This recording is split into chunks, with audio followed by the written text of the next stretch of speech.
공부할 성경 말씀은 요한계시록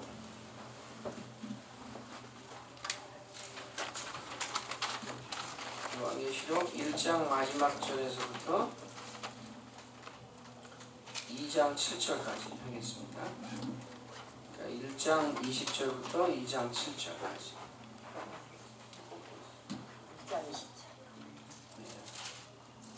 1장 20절부터 2장 7절까지 교도하겠습니다. 제가 먼저 읽겠습니다.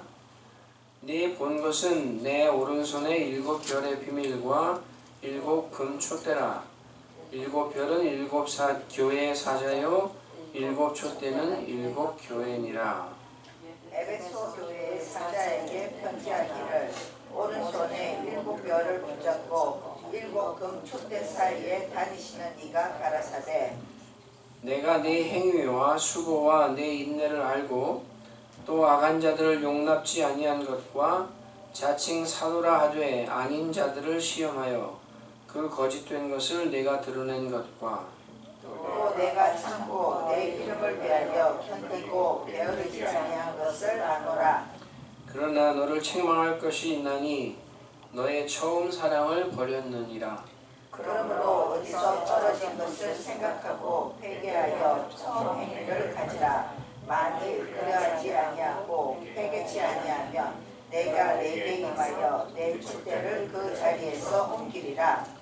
오직 내게 이것이 있으니 내가 니골라 당의 행위를 미워하는도다. 나도 이것을 미워하도다.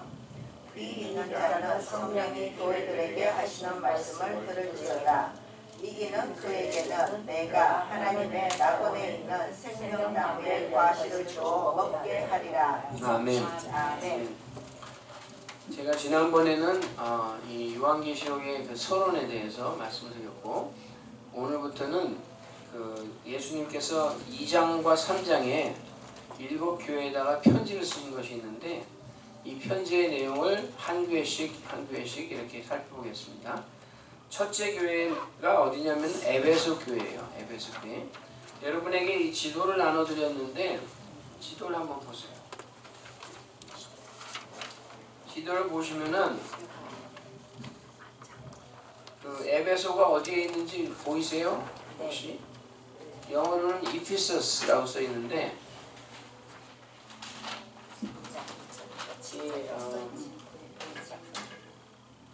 에베소가 어디에 있냐면은 이렇게 그 소아시아, 터키,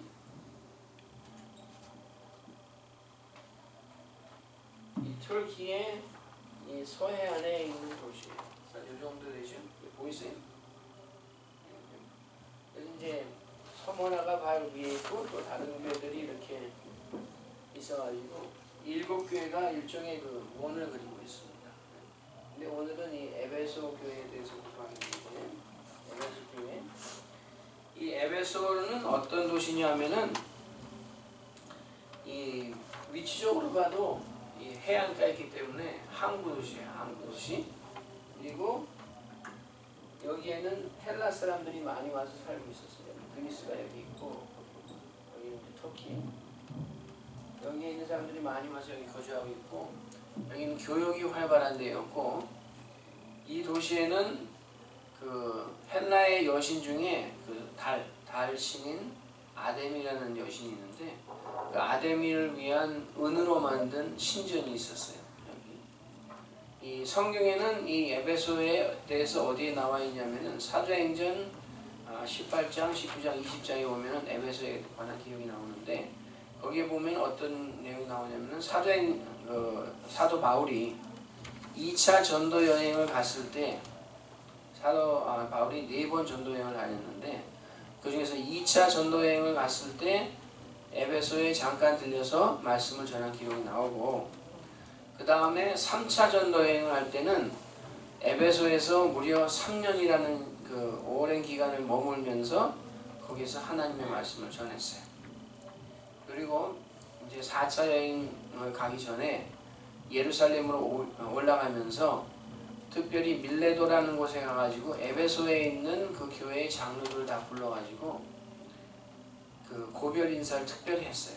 다른 교회 사람들은 특별히 이렇게 불러가지고 고별 인사를 안 했는데 이 에베소 교회 장로들은 불러가지고 고별 인사를 할 정도로 이 사도 바울과 에베소 교회는 아주 각별한 그런 관계를 갖고 있었습니다. 그리고 또 이 에베소에는 누가 다녀갔냐면은 그 사도 바울이 2차 전도여행과 3차 전도여행 사이에 그 없는 동안에 아볼로라는 그 성경학자가 이 에베소에 가가지고 하나님의 말씀을 이렇게 오랫동안 가르친 그런 기록이 있고, 또 사도 바울이 없는 동안에 아굴라와 브리스길라라는 그 부부가 이 에베소에서 또 그 오랫동안 그 시간을 보냈어요.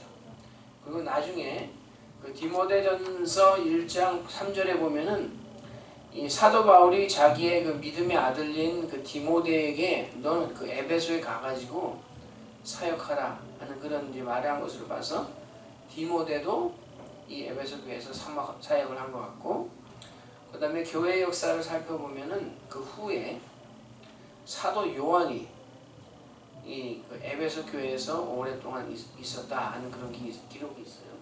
그래가지고 이 에베소 교회에서 사역을 하다가 사도 요한이 이 그 앞바다에 있는 반모라는 섬에 귀향을 갔거든요. 그래서 이 반모라는 섬에 있을 때에 이 요한계시록에 나온 내용을 그 이상을 계시를 본 거예요.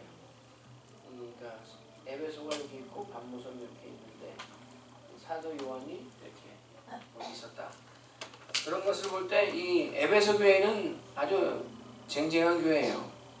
그 에베소 교회에서 그 목회를 한, 말하자면 그 목사님들이 누구냐면은 사도 바울, 사도 요한, 뭐 디모데, 아주 쟁쟁한 교회란 말이에요.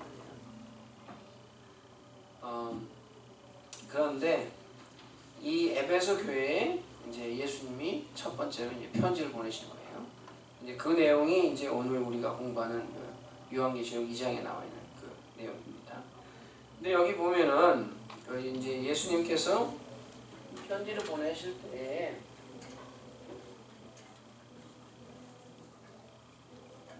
그 편지의 그 구성을 살펴보면은 전부 어떻게 되어 있냐면은 예수님은 어떤 분이다 하는 것이 이제 나와요. 그 다음에는 대부분의 교회는 칭찬하신 내용이 나와요. 그 교회에 대해서. 그 다음에 실제로 책망과 권고, 책망하는 내용이 나오고, 내가 이런 책망할 내용이 있으니까 어떻게 하라 하는 그런 내용이 나오고, 그 다음에는 이기는 자애가 받을 그 복이 뭔가 하는 것이 이제 그 편지의 내용이에요. 이 7교회에 편지를 쓰시면서 전부 이런 식으로 그 예수님 편지를 보내셨단 말이에요. 그럼 에베소 교회에는 첫째로 어떤 예수님의 모습을 보여주셨냐 하면은 그 1절을 보세요. 1절을 보시면은 오른손에 7 별을 붙잡고 7 금초대 사이에 다니시는 이가 가라사대. 예수님의 모습이 오른손에 7 별을 붙잡고 7 금초대 사이에 다니시는 분이시다 하는 그런 모습으로 나와 있어요. 그런데 1장 마지막에 보면은 그 7 별이 무엇이라고 나와 있죠? 7 별은 무엇을 나타낸다고 1장 마지막에 나와 있어요. 그렇죠. 7 교회의 사자다. 그리고 그 7 금초대는 또 뭐라고 나와 있어요? 그렇죠. 그러니까 7 교회 사이에 다니시고 그 7 교회의 사자를 손에 붙들고 계신 분이다. 이렇게 표현이 됐단 말이에요. 이게 무엇을 나타내기 위해서 이런 표현을 쓰셨냐면은 그 예수님과 교회 사이에 있는 그 친밀한 관계, 특별히 그 교회의 사자들과 갖고 있는 그 친밀한 관계를 나타내시는 거예요. 사랑의 관계. 그리고 예수님과 그 7 교회 사자 간의 그 친밀한 관계, 이 사자는 이제 별이라고 나와 있거든요. 별은.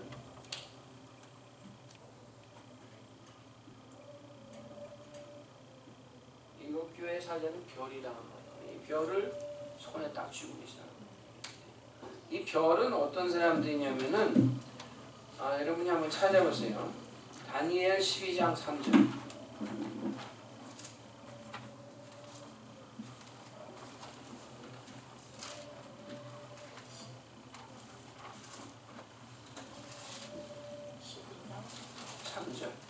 다니엘 12장 3절.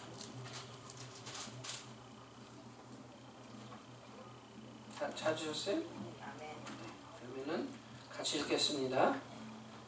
지혜 있는 자는 궁창의 빛과 같이 빛날 것이요 많은 사람을 옳은 대로 돌아오게 한 자는 별과 같이 영원토록 비추리라.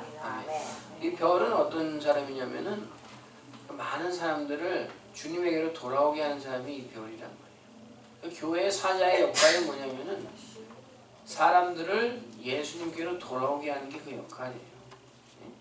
그러니까 여러분도 우리 교회에서 이 별과 같은 그 역할을 하시는 분이 누구냐 하면은 누구겠어요? 목사님이죠. 목사님. 근데 목사님만 그런 건 아니에요. 여러분도 전도를 하거나 또는 여러분 주위에 있는 사람들을 그 예수님께로 이끄는 역할을 하실 수 있다는 거예요. 여러분도 예수님 보시기에 별이에요. 별. 하늘에 그 반짝반짝 빛나는 그 별과 같은 존재가 될 수 있다는 거예요. 근데 이 별에 대해서 하나님이 뭐라고 또 얘기하시냐면은 시편 147편 4절.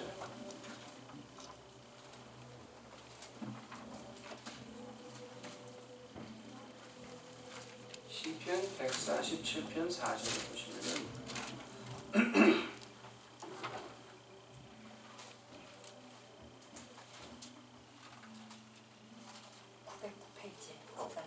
네, 다 찾으셨어요? 네. 147편 4절 다 같이 읽겠습니다. 저가 별의 수요를 계수하시고 저희를 다 이름대로 부르시는도다. 아멘. 이 여기에 나오는 이 별은 이 우주 만상에 있는 별을 가리킨다고도 생각할 수 있지만 이 교회의 별이 되는 우리라고 그럽시다. 우리도 적용이 된다고 볼 수 있다. 그러니까 하나님이 우리를 아시되 수요를 다 계수하시고 아무개 해서 수요를 다 계수하시고 우리의 이름을 다 아신다는 말이에요. 이 하나님이 우리의 이름을 알아주신다는 게 얼마나 중요하냐면은 그 마태복음 7장에 보면 어떤 말씀이냐면은 마지막 날에 그 7장 22절에 사람들이 와가지고 주님 저희가 이 땅에 있을 때 주님의 이름으로 귀신도 쫓아내고 병도 고치고 말씀도 전하고 그랬는데 저희를 모르신다고 그러시겠습니까? 그랬더니 어떤 사람들에게는 그 주님이 말씀하시기를 난 너희들 모른다. 도무지 모른다. 너희들은 악한 놈들이다. 너희들이 그렇게 다 일을 했지만은 그것이 내 이름을 위해서 나를 위해서 한 게 아니고 다 너희 영광을 위해서 한 거니까 난 너희들 모른다. 나가라. 그렇게 하신다고 말씀하셨거든요. 그러니까 다 주여 주여 하는 자마다 다 그 예수님께로 갈 수 있다는 게 아니라고 예수님이 말씀하신 적이 있어요. 마태복음 7장에 보면. 그런데 별과 같은 존재는 하나님이 인정하시는 이 별과 같은 그 하나님의 사자들은 하나님이 아신다. 이름을 불러서 아신다. 그러니까 마지막 날에 가서 여러분에 대해서 예수님이 아무개야 난 너 안다. 그렇게 말씀해 주시는 게 얼마나 중요한지 몰라요. 마지막 그 심판 때 딱 썼는데 난 너 모른다 그래 버리면 거기서 어디서 더 어디 피할 데도 없잖아요. 지옥으로 직행하는 거지. 그러니까 하나님이 알아주신다는 게 너무나 중요한 거예요. 그리고 또 하나님이 그 우리 믿는 사람들에 대해서 뭐라고 말씀하시냐면은 이사야서 49장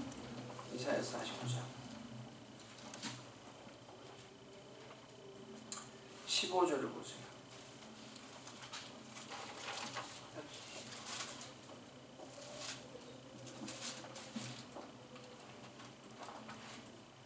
(15절) (16절) 이사야서 49장 15절 16절 찾으셨어요? 네. 다 같이 읽겠습니다. 여인이 어찌 그 젖 먹는 자식을 잊겠으며 자기 태에서 난 아들을 긍휼히 여기지 않겠느냐. 그들은 혹시 잊을지라도 나는 너를 잊지 아니할 것이라. 내가 너를 내 손바닥에 새겼고 너의 성벽이 항상 내 앞에 있나니. 이렇게 여기 보면은 어떤 말씀이냐면은 하나님이 아시는 그 알아주시는 그 사람들은 하나님의 손바닥에 그 사람의 이름을 새겼다 이렇게 말씀하셨어요. 요새 그 미국 사람들 중에 그 많이 유행하는 게 뭐냐면은 몸에다가 문신하는 거예요. 태투. 그래가지고 젊은 사람들 보면은 서로 이렇게 그 사귀는 경우에 자기의 연인의 그 이름을 자기 몸에다 막 이렇게 태투하는 그런 게 있는데 그러다가 헤어지면 어떡하려고 그런지 모르겠어요. 하나님이 우리를 그 연인 이상으로 생각하셔서 이건 표현이죠. 하나님의 무슨 손바닥이 있다는 말이 아니라 하나님의 손바닥에 이름을 새기실 정도로 우리를 그렇게 그 사랑스럽게 생각하신다. 그러니까 그 예수님이 표현을 하시면서 7뼈를 손에 붙잡고 7 금초대 사이에 다니시는 이가 가라사대 이렇게 했을 때는 이 교회 특별히 교회 안에 있는 그 하나님의 사자 많은 사람들을 주님의 이끄는 사람들에 관해서 그 예수님이 어떤 그 이렇게 사랑스러운 그 마음을 갖고 계신가 하는 것을 보여준단 말이에요. 이름을 불러내시고 수요를 다 세시고 손바닥에다 이름을 적으실 정도. 그러니까 예수님과 교회 안의 이 특별한 관계에 대해서 지금 말씀하시고자 한다 하면서 자기가 어떤 분이라는 것을 이렇게 표현하시는 거예요. 그런데 이 에베소 교회의 사람들에게 예수님이 그 칭찬한 내용을 살펴보면은 칭찬 그 2절에 보면은 어떻게 칭찬을 하셨어요? 칭찬을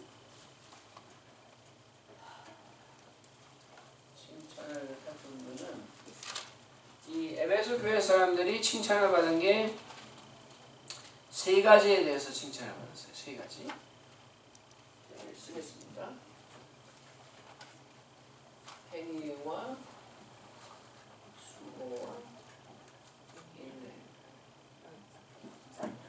행위와 수고와 인내. 그죠? 거기 나와 있죠? 행위와 수고와 인내를 알고 내가 네 행위와 수고와 인내를 알고.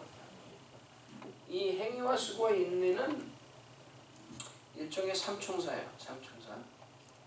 왜 삼총사냐면은 이 세 가지가 어디에 관계되냐면은 그 그리스도인으로서 가질 수 있는 가장 큰 덕목이 세 가지가 있는데 그 덕목이 뭔지 아세요?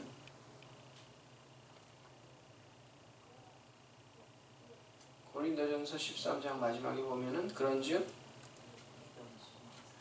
믿음, 소망, 사랑은 항상 있을 것인데 하고 나오네요. 믿음, 소망.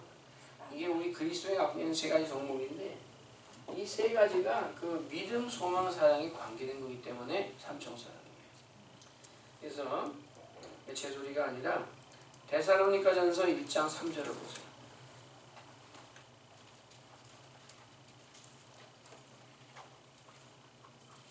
데살로니가전서 1장 3절. 예, 3절. 찾으셨어요? 여기 보면은 이 삼총사가 거기 또 나오는데 읽어보세요. 너희의 믿음의 역사와 사랑의 수고와 우리 주 예수 그리스도에 대한 소망의 인내를 우리 하나님 아버지 앞에서 쉬지 않고 기억하느니. 이 삼총사각이 나오죠? 세 가지 덕목과 더불어. 그래서 여기 보면은 그 믿음의 역사요. 믿음은 역사 또는 행위. 이 영어를 보면은 works 똑같은 말이에요. 그 다음에는 사랑에는 뭐하고? 수고. 사랑의 수고. 이 수고는 영어로 보면은 labor라고 썼어요. labor. 그 다음에 소망의 인내. endurance.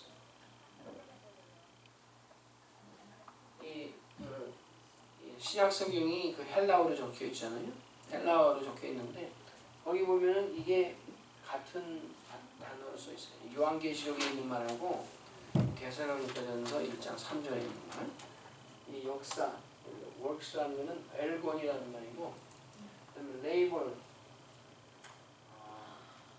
이제 무슨 다른 말이고, 그다음에 endurance, performance라는 말이 있는데 이 같은 말로 있고, 그래서 이 에베소 교회가 칭찬을 들은 것은 뭐에 대해서 칭찬을 들은 것이냐면은 이 믿음, 소망, 사랑 이것이 우리 그리스도인이 가질 수 있는 가장 큰 세계 덕목인데 이 세 가지의 표현이 이 행위 또는 역사, 수고, 인내인데 이 표현이 제대로 되는 교회였다 하는 말이에요.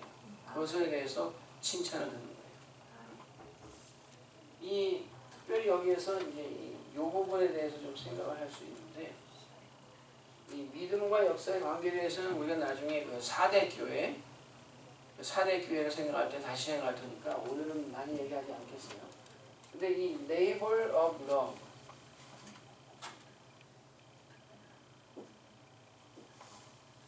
labor of 사랑의 수고, 여기에서 이 수고가 있는 교회였다. 이 labor라는 말이 언제 쓰는 말인지 아세요? 그렇지. 아기 낳을 때. 그 여성분들이 그 아기 낳으러 들어가면 그 진통을 하잖아요. 그 진통을 해가지고 그 사람에 따라 다르지만 어떤 사람은 5시간, 어떤 시간이 10시간, 어떤 시간 24시간, 어떤 사람은 더 오래. 진통을 해가지고 결국에는 아기를 낳는단 말이에요.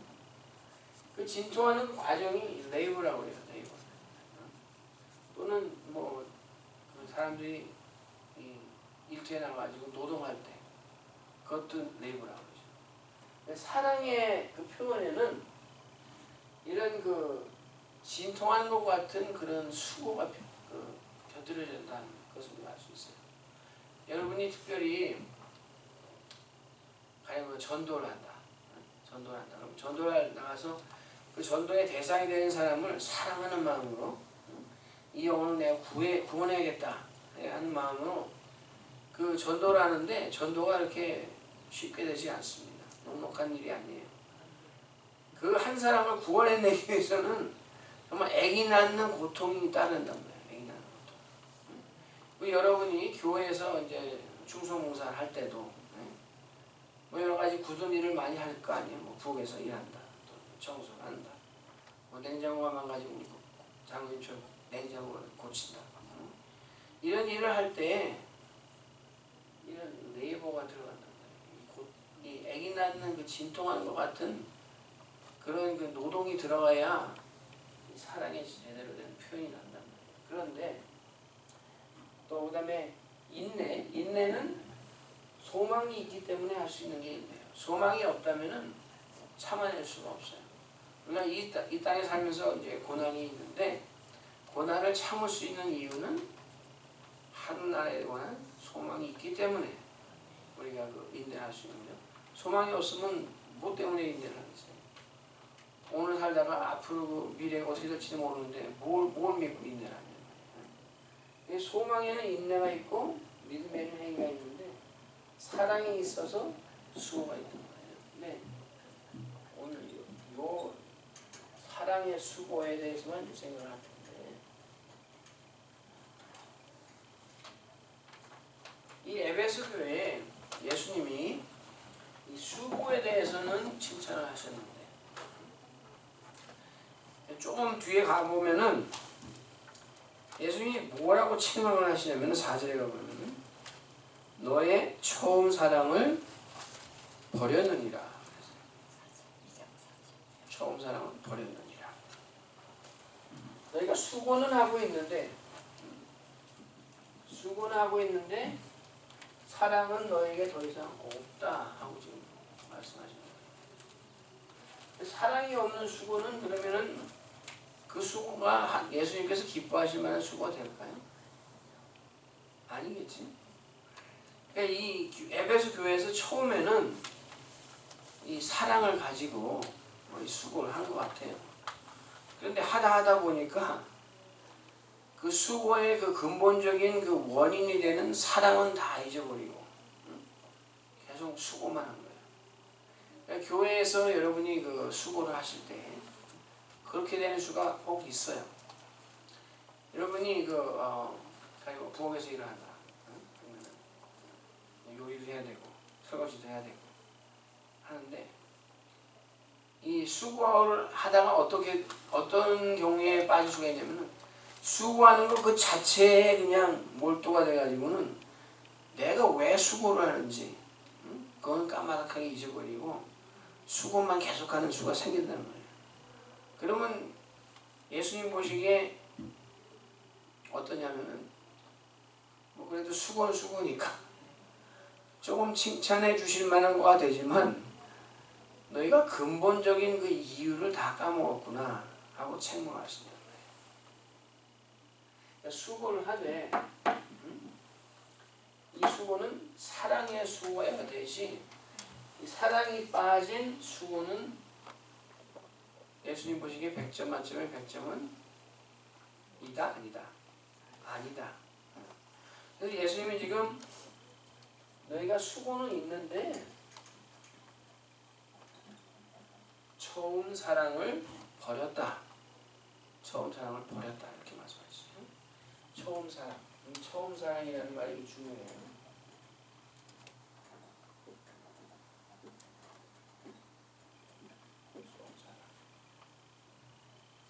처음 사랑이라는 말이 중요한데 이게 오늘 공부해야 되는 내용의 골자입니다. 처음 사랑. 이 처음 사랑이라는 것을 얘기할 때 내가 처음 사랑을 버려놓으라. 그러면은 여러분의 그 생각이 딱 떠오르는 생각이 뭐예요? 글쎄 모르겠는데 어떤 분은 이런 생각을 하실지 몰라요. 그 한국의 그 소위 K 드라마를 많이 보시는 분들은 남녀가 연애하다가 처음에는 막 첫사랑이 있었는데 이 첫사랑이 이제는 그 사그러져가지고 식어가지고 더 이상 그 첫사랑과 같은 그런 관계를 갖고 있지 않다. 뭐 이런 식으로 생각하기가 쉽단 말이에요. 혹시 그렇게 생각하신 분 있어요? 반응이 없으시네. 근데 이 처음 사랑을 버려놓으라 하는 이 처음 사랑은 그 K-드라마에 나오는 그 첫사랑에 관한 그런 얘기가 아니에요. 처음 사랑은. 그러니까 이 에베소 교회에서 처음에는 뭐 그 드라마에 나오는 연인들처럼 연인들이 갖는 그 첫사랑을 예수님 향해서 가졌는데 그 첫사랑이 지금 없어졌다. 그런 말이 아니라 이 사랑을 얘기할 때 두 가지로 생각할 수 있는데 받은 사랑을 생각할 수 있고 베푼 사랑을 생각합니다. 베푼 사랑이라는 건 뭐예요? 내가 주는 사랑이잖아요. 받은 사랑은 뭐예요? 받은 거죠. 받은 거. 근데 이 사랑이라는 말에 여기에는 어떤 말을 썼냐면은 아가페라는 단어를 썼어요.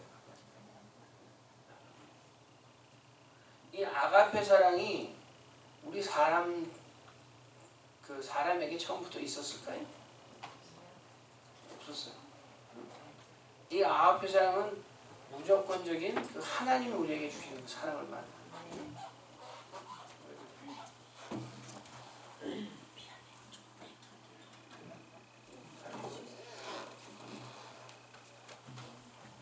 이 받은 사랑과 베푼 사랑이 있는데 여기에서 말한 이 처음 사랑이라는 이 사랑은 베푼 사랑일까요? 아니면 받은 사랑일까요? 받은 사랑에 관한 거예요. 받은 사랑.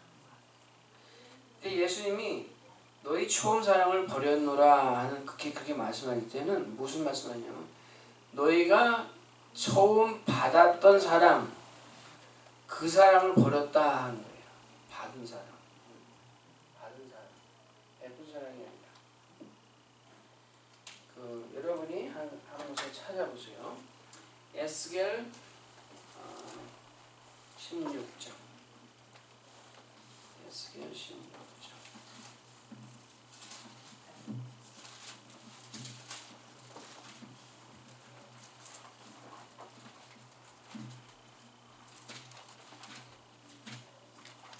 이 에스겔 16장에는 어떤 내용이 나오냐면은 하나님과 이스라엘과의 그 사랑 이야기가 나와요. 사랑 이야기.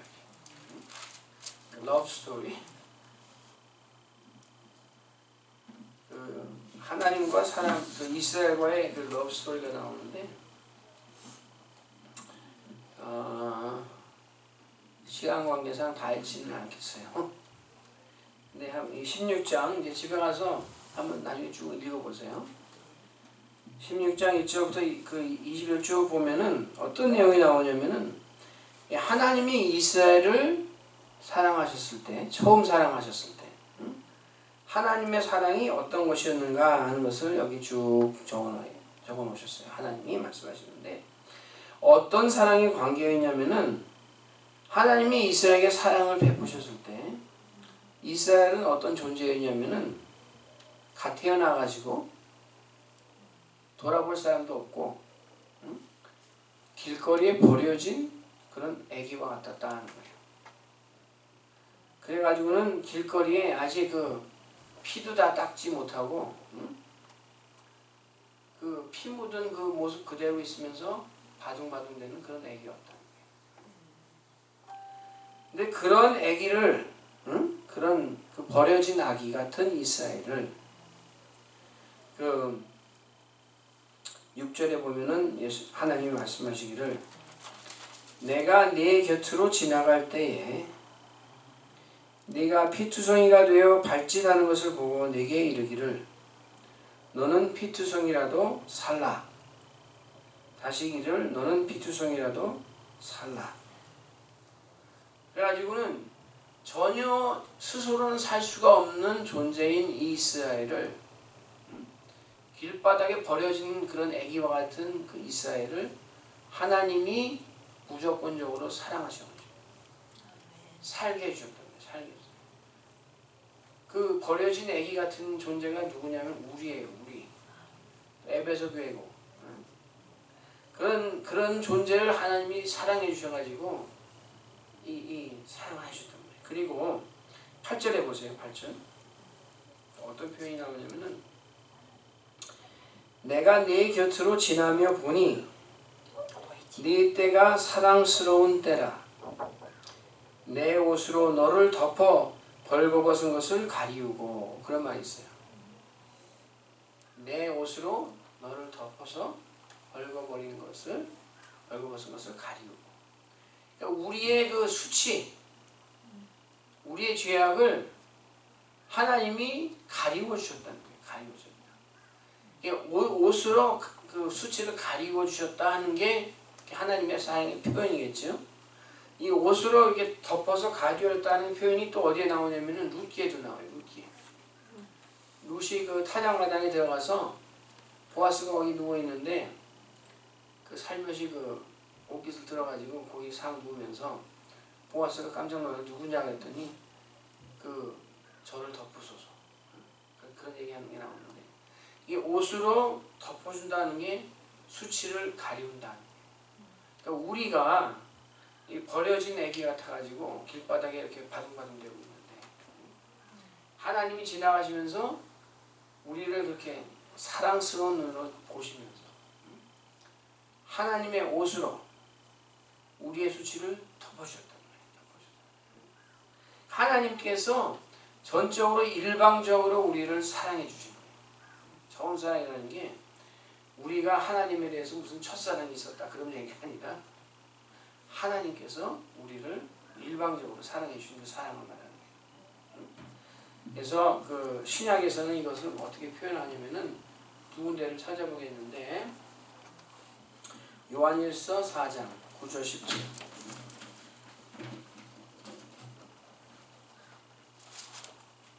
요한일서 4장 9절 10절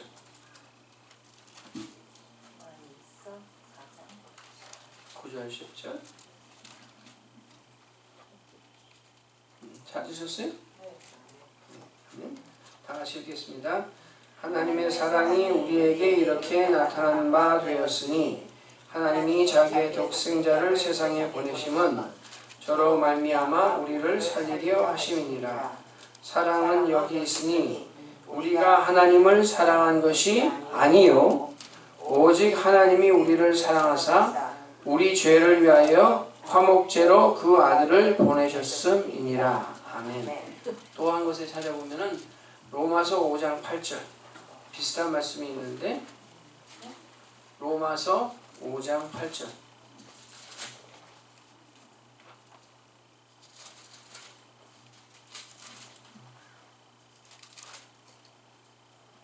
찾으셨어요? 로마서 5장 8절 다 같이 읽겠습니다. 우리가 아직 죄인 되었을 때에 그리스도께서 우리를 위하여 죽으심으로 하나님께서 우리에게 대한 자기의 사랑을 확증하셨느니라. 아멘. 여기 보면은 하나님이 우리를 처음 사랑해 주실 때 우리에게 무슨 자격이 있었다는 게 아니라는 거예요. 우린 죄인 되었는데 죄인. 하나님의 사랑을 받을 만한 아무런 자격이 없는데 하나님이 우리를 사랑하신 거예요. 그리고 요한일서에 보니까 우리가 하나님을 사랑한 것이 아니요 오직 하나님이 우리를 사랑하사 그렇게 돼 있어요.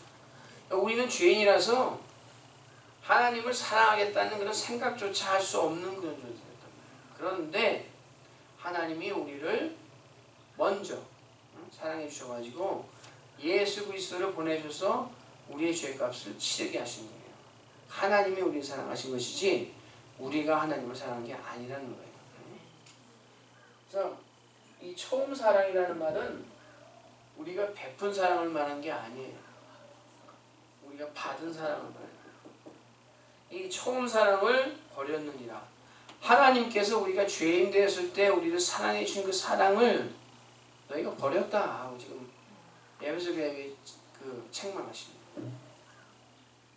근데 이 사랑이라는 말이 지금 제가 아가페 사랑이라고 나왔잖아요. 이 말씀드렸잖아요. 이 사랑이라는 말이 헬라어에는 네 가지가 있어요. 네 가지. 여러분이 오늘 유식해지는 기회입니다. 사랑이라는 말이 그 헬라어에는 네 가지가 있는데 네 가지 사랑이 있는데 첫째는 그 에로스라는 말이 있어요. 에로스. 그렇죠. 필리오.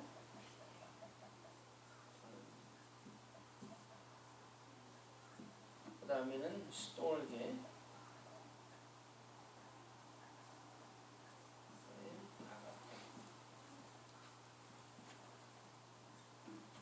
에로스라는 사랑은 무슨 사랑이냐면은 남녀 간의 사랑이에요. 남녀 간의 사랑. 이 필리오라는 사랑은 어떤 사랑일까요? 친구. 스톨게라는 사랑은 어떤 사랑이냐면은 부모와 자녀. 부모의 사랑 같은 거예요. 그다음에 이 아가페 사랑은 어떤 사랑인가요? 무조건적인 사랑.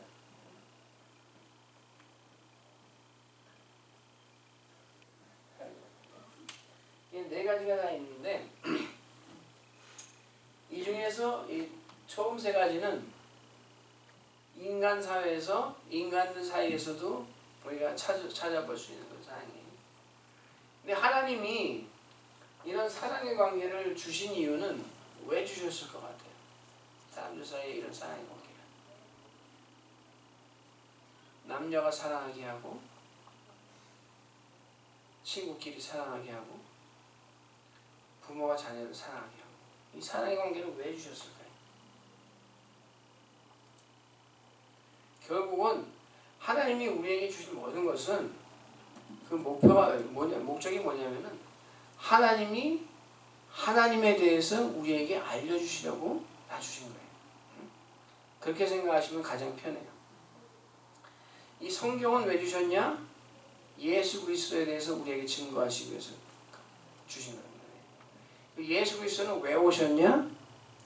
하나님을 드러내시기 위해서 오신 거예요. 이 성경 말씀은 결국 그 궁극적인 목적은 하나님이 누구신가를 우리에게 가르치기 위해서 주신 거예요. 마찬가지로 이 자연 세계에 있는 여러 가지 것들도 하나님이 우리 어떤 분이신가 하는 것을 우리에게 가르쳐 주신 거라고 생각하면은 이해가 빨리 돼요. 이 세 가지 이 사랑도 하나님의 사랑을 우리에게 가르쳐 주시기 위해서 주신 거라고 생각하면은 이해가 맞아요.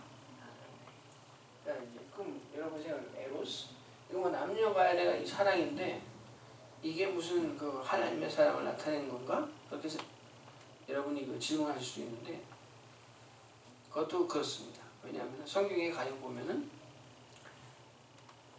분명히 하나님은 말씀하시는 나는 너의 누구라고? 신랑이다. 아까 그 에스겔 거기 그 16장에도 보면 나는 너의 신랑이다. 너가 그 길바닥에 버려진 애기같이 바둥바둥 되는 그것을 내가 데려다가 내 수치를 덮어주고 내 아내로 맞아 들였는데 그런데 네가 조금 크니까 한다는 짓이 그 이방의 그 다른 데를 쫓아다니고 바람이나 피고 응? 그랬다고 지금 막 체험하신단 말이에요. 이 남녀간의 사랑 또 그다음에 아가서로 보면은 아주 짙은 표현이 많이 나오는데 하나님과 우리와의 그 관계에도 이 남녀간의 그 사랑 같은 사랑이 있다는 것을 하나님은 말씀하세요. 그 다음에 이 필리오라는 사랑, 친구간의 사랑, 이 사랑도 성경에 나오는 그 친구 중에 가장 우리가 그 본받아야 될 만한 그런 친구간의 사랑을 가졌던 사람이 누구였다고 생각하세요? 혹시? 그렇지. 다윗과 요나단. 그것도 그 사람 다니엘과 세 친구도 모범적인 그 사람들인데 이 친구들하고 다니엘 간에 어떤 사랑이 있었는지는 성경에 표현이 없어요. 근데 이 다윗과 요나단은 어떤 사랑이냐면은 정말 대단한 사랑인데 한번 찾아보세요. 사무엘상 18장 1절.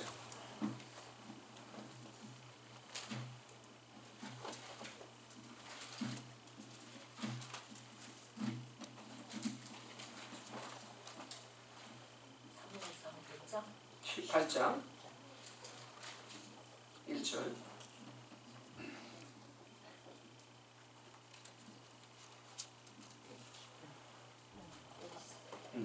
찾으셨어요? 네. 읽겠습니다.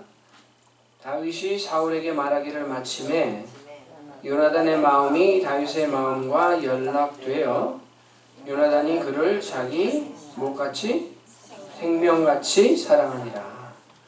마음이 연락돼서 생명같이 그 친구를 사랑했단 말이에요. 그리고 또 나중에 그 요나단이 전쟁터에 나가서 전쟁하다가 죽었어요. 그 소식을 들은 그 다윗이 그것을 슬퍼하면서 뭐라고 얘기하냐면은 그 사무엘하 1장을 보세요. 사무엘하 1장.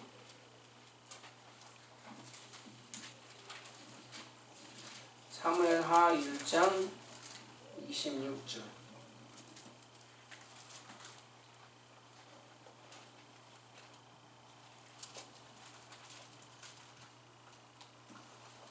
찾으셨어요? 아멘.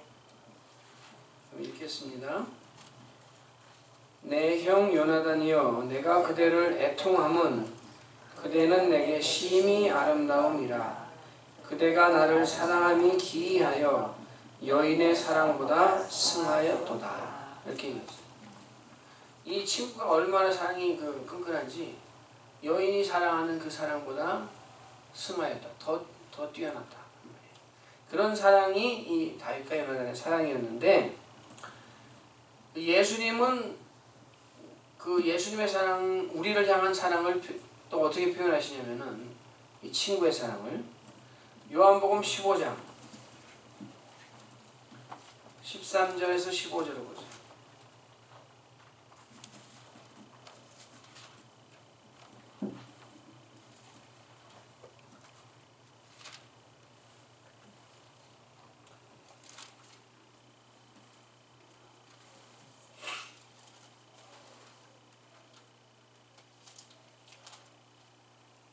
찾으셨어요?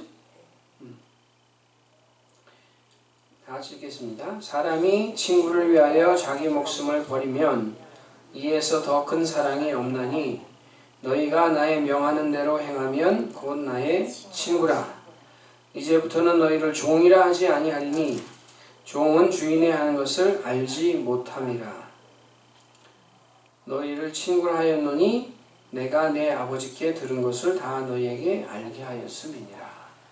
예수님도 우리를 친구로 생각하시는데 친구로 해주신 게 크게 두 가지란 말이에요. 하나는 내 목숨을 너희를 위해서 버렸다.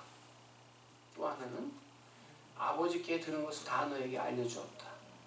비밀을 다 얘기해요. 하늘나라의 비밀을 우리에게 가르쳐 주신 것이 이 친구의 사랑을 드러내신 거란 말이에요.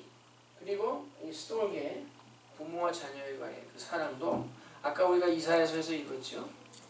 여인이 자기 그 자녀를 잊어버릴지언정 나는 너희를 잊지 않겠다. 그래서 내가 너희를 갖다 내 손바닥에 이름을 적고 그 표현이 그 이사야서를 쭉 보면은 표범이 그 점박이가 있잖아요.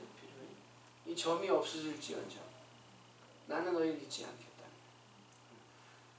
부모의 사랑 같은 사랑인데 더 진한 사랑이 하나님이 우리 주신 사랑이에요.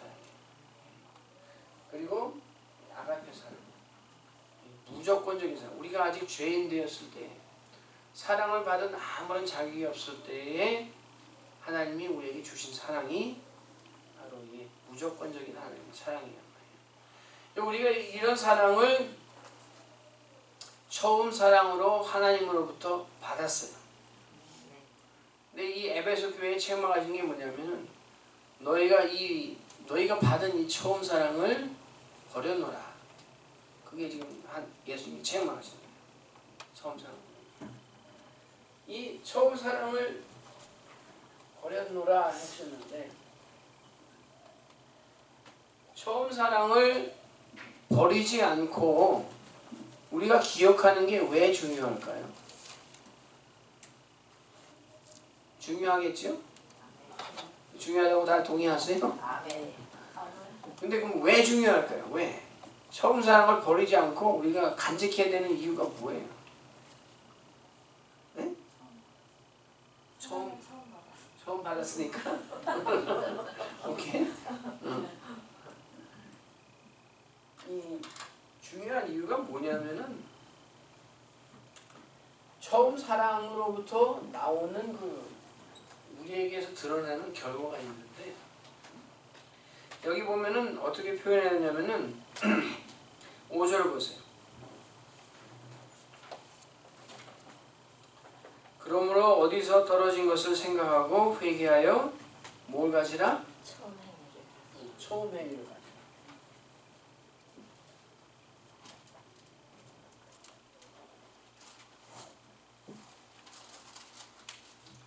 이 처음 사랑을 버리지 않고 갖고 있어야 우리에게 이 예수님이 말씀하신 이 처음 행위가 우리에게서 드러난다는 거예요. 처음 행위. 처음 사랑을 받은 사람은 처음 사랑을 간직한 사람은 처음 행위를 하셔요. 처음 행위. 그러면 여러분이 반문하시겠죠? 처음 행위가 뭐냐? 응? 처음 행위가 뭘까요? 처음 사랑을 갖고 있는 사람이 하는 게 처음 행위인데 믿는 거? 오케이. 그것도 맞는 말씀이에요. 거기서 한 스텝 더 나간다면 뭘까요? 처음 행위. 회개? 회개해서 처음 행위를 가지라 그랬죠. 회개도 해야지. 그보다 순종. 여러 가지가 있는데 처음 사랑을 받으면은 사랑을 받은 이 사랑을 귀한 사랑을 받은 사람에게서는 사랑이 또 나와야 돼. 그지? 사랑이 나와야 되는데 어떤 사랑이 나와야 되냐면은 하나님이 계시고 우리 사람이 하나님으로부터 우리가 일방적인 사랑을 받았어요. 그래가지고는 우리 인간이 해야 되는 그 반응이 뭐냐면은 첫째로는 하나님을 사랑하는 거예요. 첫째로는. 그 다음에는 인간을 사랑하는 거예요. 그러니까 예수님이 그러셨지요. 어떤 사람이 와가지고 주님 가장 큰 계명이 무엇입니까? 그러니까 예수님이 대답하시기를 첫째로는 네 마음을 다하고 성품을 다하고 생명을 다하고 뜻을 다하고 힘을 다해서 주 너희 하나님을 사랑하라 하신 이게 첫째 계명이에요. 둘째는 이와 같으니 어떻게 하라? 내 이웃을 내 몸과 같이 사랑하라 하셨으니 이 두 계명에 모든 선지자와 율법이 다 모여있다 하는 그런 말씀입니다. 그러니까 이 초계명이라는 건 뭐냐면은 하나님을 사랑하고 그 다음에는 사랑합니다. 이웃을 사랑합니다. 그런데 성경에 보면은 또 아주 정말 하나님이 명쾌한 말씀하시는데 우리가 도대체 어떻게 하나님을 사랑할 수 있습니까? 그런 질문을 한 사람이 있단 말이에요. 하나님 뭐 부족한 게 있으세요? 이 세상 천지가 다 하나님 거고 하나님에게 뭐 사랑이 부족하세요? 내가 아무리 사랑을 한들 하나님이 뭐 하나님에게 더 할 것이 있는 것도 아니고 하나님 뭐 먹고 싶으신 게 있는 것도 아니고 말이에요. 어떻게 하나님을 사랑합니까? 그랬을 때 하나님이 뭐라고 대답하시는지 아세요?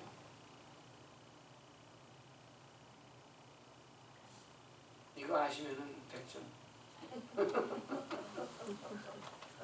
하나님의 대답은 간단해요. 네가 내 이웃을 사랑하면 그게 곧 나를 사랑하는 거다. 그러니까 하나님이 그 신명기에 보면은 어떤 6장인가 보면은 거기 그 이스라엘 사람들이 좋아하는 구절이 있어요. 쉐마 이스라엘. 이스라엘아 들으라. 내 주 하나님은 하나이시니. 너는 그분만 섬기되 내 그 마음을 다하여 힘을 다하여 뜻을 다하여 하나님을 사랑할지니라 하는 그게 나오거든요. 그리고 너는 뭐라고 하냐면은 그 말씀을 사랑해가지고 미간에 붙이고 여기다가 팔에다 다 써놓고 문설주에다 다 써놓고 사방을 그 하나님의 말씀을 꽉꽉 채워가지고는 그 말씀을 지키라. 근데 그 말씀을 지키는 거의 주요 그 요점이 뭐냐면은 내 이웃을 사랑하라. 예수님도 말씀하셨어요. 내가 너에게 새 계명을 주노니. 뭐라고 말씀하시면 내가 너희를 사랑한 것 같이 너희도 어떻게 하라? 서로 사랑하라. 그 예수님의 계명이 별게 아니에요. 서로 사랑하라. 너희가 서로 사랑하면 이로써 너희가 내 제자인 것을 드러낸다 하셨단 말이에요. 우리가 그 하나님의 명령대로 서로 사랑하면 그와 동시에 우리가 하나님도 사랑하는 것이 돼버린단 말이에요. 아멘. 그리고 그것이 바로 우리가 처음 사랑을 받은 사람으로서 할 수 있는 처음 행위예요. 처음 행위. 그러면 이제 그 중요한 그 이제 마지막 포인트입니다. 지금 거의 다 됐으니까 우리가 우리의 그 이웃을 어떻게 사랑할 수 있습니까? 어떻게 하는 것이 우리의 사랑의 표현이 될까요? 전도? 아니요. 전도. 그치. 또.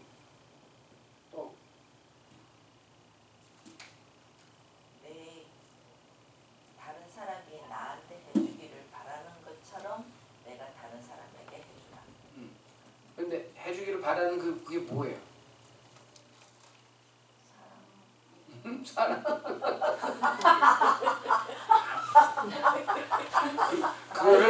그거를 그렇지. 지금 이렇게 그걸 뭐라고 하냐면 서큘러로 하시더라고요. 대답을 하는데 질문을 가지고 그대로 대답을 하면은 그 대답이 약간 좀 모자라는데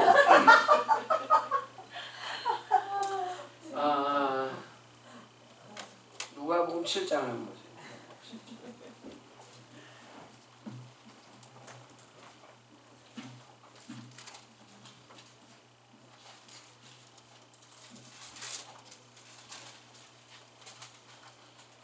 누가복음 7장 36절.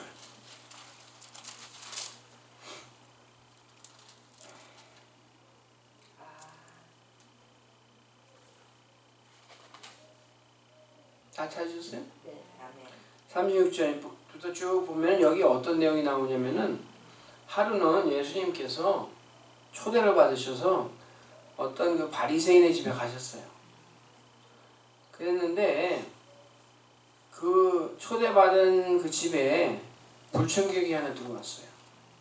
이 불청객이 누구냐면은 어떤 그 마을에서 그 죄인이기로 정평이 나 있는 어떤 여자가 초대도 받지 않고 들어왔단 말이에요.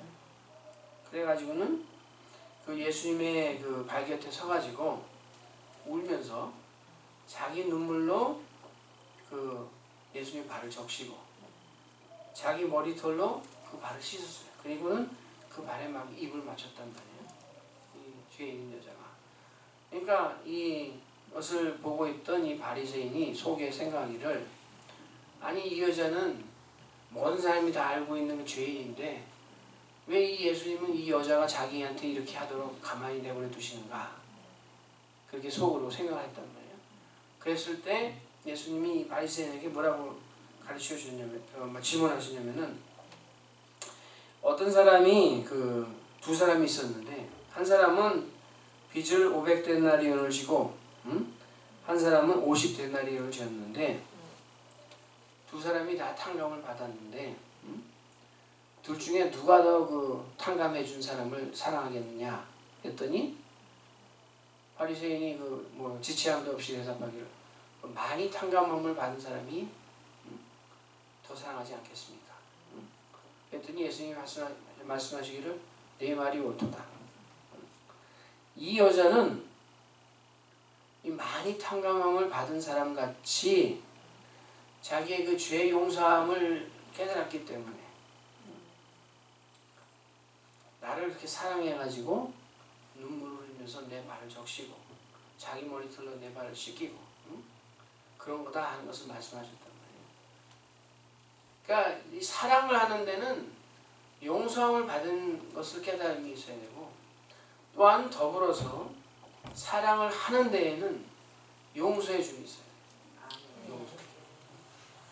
그 우리가 하나님을 사랑하는 데는 우리가 하나님을 용서할 수는 없어요. 하나님은 뭐 용서받을 뭐가 있어요? 우리는 하나님에게 사랑하는 것은 우리의 표현은 순종이에요. 순종. 하나님을 사랑하는 방법은 하나님의 말씀에 순종하는 게 우리가 하나님을 사랑하는 거예요.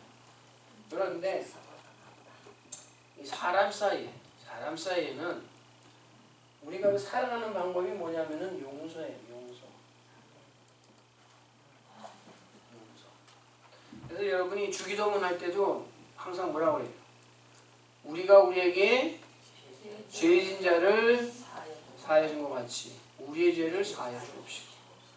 거기에서 그 죄라는 표현이 뭐 어떤 표현이냐면은 그 trespass라는 거는 그 다른 사람이 무슨 하나님께 죄를 지은 거에 관한 그런 죄를 말하는 게 아니에요.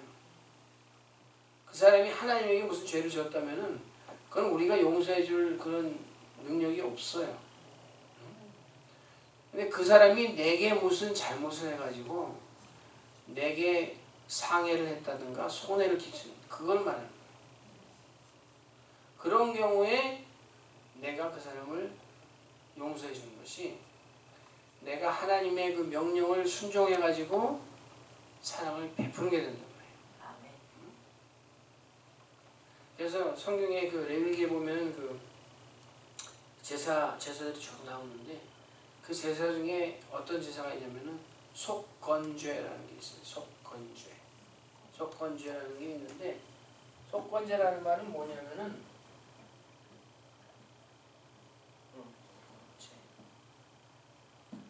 첫 번째는 사람이 그 제사를 드려야 되는 것 중에, 그러니까 회개해야 되는 것 중에 뭐가 있냐면 하나님께 죄 지은 것을 그 용서받기 위해서 드리는 제사가 있고, 뭐 번제라든가, 그 번제는 우리의 원죄를 갖다가 그 다스리는 거거든요. 번제라든가, 그거는 속죄제라는 게 있어요. 속죄제. 이것은 내가 그 하나님께 잘못해서 그 범죄한 내 행위죄에 관해서 제사를 드리는 게 속죄제예요. 그런데 이 속건제라는 건 뭐냐면은 내가 다른 사람에게 뭘 잘못해가지고 그 사람에게 해를 끼쳤을 때 그것을 배상해 주는 거에 관한 제사가 속건제예요.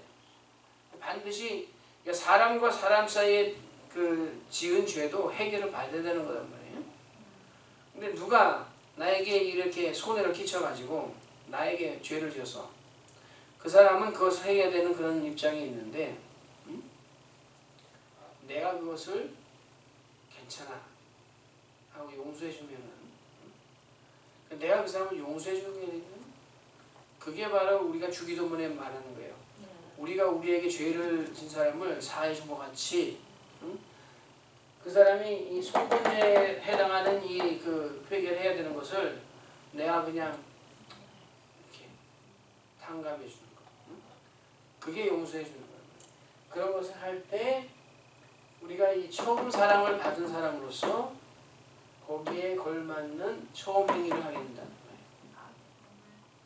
이게 예수님이 이 에베소 교회에 가르치는 말씀이 뭐냐면은 너희가 이 처음 사랑을 버렸다. 처음 사랑을 잊어버렸는데 이제는 다시 기억을 해가지고 어디서 떨어졌는지 회개하고 응? 너희가 왜 사랑을 해야 되는지 기억을 하고 너희가 먼저 사랑을 받았기 때문에 사랑해야 되는 것을 기억하고 하나님을 사랑해서 하나님의 말씀에 순종하고 응? 하나님의 첫째 계명이 뭐냐면 너희가 서로 사랑하라는 이건데 응? 서로 사랑해서 용서해라. 용서해서 이 처음 행위를 회복하라. 그게 지금 에베소 교회에 지금 전해주시는 말씀이란 말이에요. 시간이 지나서 오늘은 거기까지만 해야 될 것 같아요. 여기 보면은 다른 내용도 있는데 여기 이제 뭐 니골라당의 뭐 행위를 미워한다 뭐 이런 얘기도 하는데 이것은 나중에 우리가 그 버가모 교회 얘기할 때 이 니골라당의 그 얘기가 또 나오거든요. 그때 가서 하기로 하고 그냥 마지막으로 잠깐 얘기할 거는 그 이기는 자가 받을 그 상이 뭐냐면은 생명나무의 과실을 주워 먹게 하겠다 하는 게 나오잖아요. 낙원에 있는 생명나무에. 이 생명나무는 어디에 나오냐면은 창세기 초반에 먼저 나오고 이 에덴 동산에 이 선악과 그 선악을 알게 하는 나무 옆에 생명나무도 있었단 말이에요. 그리고 요한계시록 마지막에 가면 거기 또 생명나무가 하는 거예요. 하나님의 보좌로부터 이 생명수가 흘러나와가지고 이 생명 강가 좌우에 이 생명나무가 있어서 시절조차 과실을 맺어가지고 우리를 소송케 하는 생명을 주는 그 열매를 맺는다 하는 게 나오는데 이 생명나무의 과실을 주워 먹게 하겠다. 다시 말하면은 우리가 하늘나라에서 누릴 것을 다 누리게 해주겠다. 그 말씀이에요. 이기는 자에게 해주시겠다. 이기는 자에 참여하려면은 하나님이 말씀하시는 것, 예수님이 그 편지본에서 말씀하신 이것을 기억해야 돼요. 처음 사랑을 버린 것을 회복하고 다시 기억하고 용서하는 처음 행위를 회복해야 된다.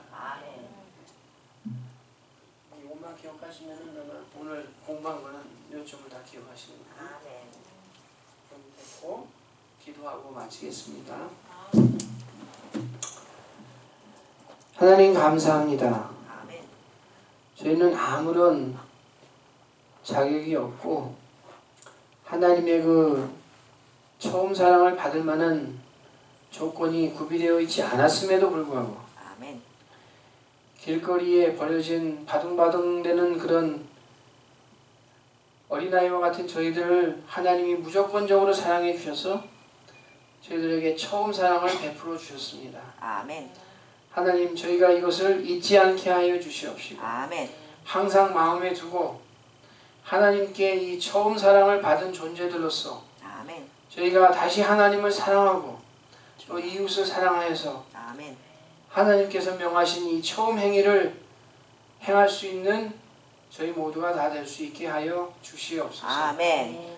이 모든 말씀 예수님 이름 받들어 기도합나이다. 아멘. 감사합니다. 감사합니다.